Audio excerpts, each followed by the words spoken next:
Good morning, dear brothers, and welcome to a Tuesday edition of A Daily Dose of Hope. Yeah, I'm flying solo again. I hope you're praying for Troy and his families. They're having some important family time together. This week, we're talking about 5 verses that have really impacted my life when it comes to long-term recovery, and verses that I think that can make a real difference for you. Part of my story is one that I'm sure you're familiar with, and it revolves around the word shame. I was ashamed. I spent 10 years, in fact, after I lost my ministry position due to my infidelity. I lost 10 years of my life in a really deep shame cycle.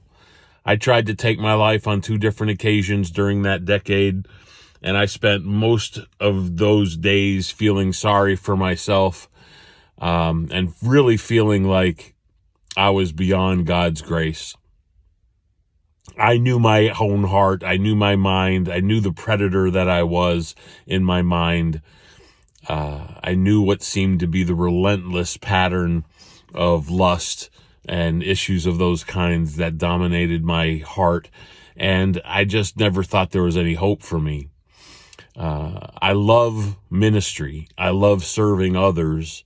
And I love the Lord. I really do. But I thought I was beyond help and beyond hope. And so I was really ashamed. And I had 7 different sales jobs. I'm a decent sales guy, but I just flopped from one sales job to the next, trying to, pay my bills, things like that. It was relatively successful, but completely unhappy, completely miserable. And then I picked up the Amplified version of the Bible and I started reading it.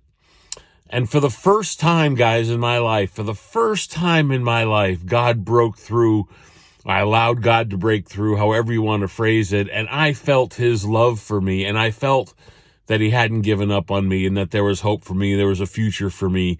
Things that I would preach to other people and believe with 100% that was true for them, but believed 100% it wasn't true for me. And I was miserable. But then Romans 11:29 showed up. I was reading through the book of Romans. Romans 11:29 says, "For the gifts and the calling of God are irrevocable."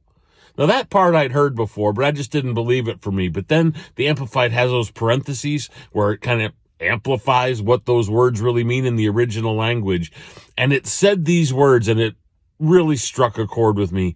It said, God does not change his mind about those whom he's called and those he's shown his grace.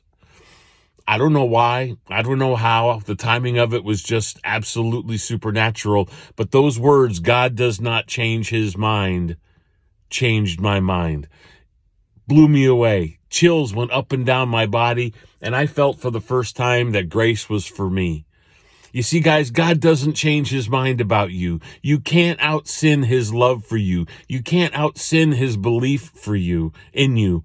And so we've got to understand that. We've got to allow that to become part of our DNA, that God does not change his mind about who we are. He doesn't change his mind about your calling. And when the timing is right, he'll release you to a version of that calling where you will feel fulfilled and you will be able to accomplish things for him that he wanted you to accomplish from the beginning of time. He draws straight lines with crooked sticks. I'm the crookedest, if that's a word. I'm the most crooked of all sticks. And he draws straight lines with me because he is God. He is good. He loves me. His grace is for me. His grace is for you. Guys, God does not change his mind about you. This verse is so key to my recovery. I come back to it over and over and over again, just reminding myself that God doesn't change his mind. I hope that encourages you today. I sure do love you. We're going to talk about another great verse tomorrow. Yesterday we talked about Psalm 16:8-9. So look that one up. And then Romans 11:29, look that one up. And look it up in the Amplified version if you want. It really is amazing stuff. Love you guys. We'll talk to you tomorrow.